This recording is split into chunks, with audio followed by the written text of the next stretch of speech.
Ration কাৰ্ডধাৰীৰ বাবে ডাঙৰ সুখবৰ। হিমন্ত বিশ্ব শৰ্মাৰ ডাঙৰ ঘোষণা। 1 আগষ্টৰ পৰা পুনৰ পাব দাইল, চেনি, নিমখ।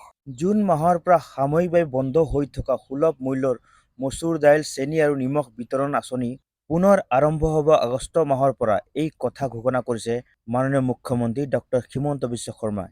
মুখ্যমন্ত্ৰী কাৰ্যালয়ৰ তথ্য অনুসৰি ভোট অন একাউণ্ট বাজেট ব্যৱস্থাৰ বাবে জুন মাহৰ পৰা এফৰ্ডেবল ছাপ্লাই অফ মচুৰ দাল, চুগাৰ আৰু সল্ট আঁচনিৰ সাময়িকভাৱে স্থগিত কৰা হৈছিল। কিন্তু সম্পূৰ্ণ ৰাজ্যিক বাজেট বিধানসভাত গৃহীত হোৱাৰ পাছত আগষ্ট মাহৰ পৰা পুনৰ এই আঁচনি কাৰ্যকৰী হ'ব।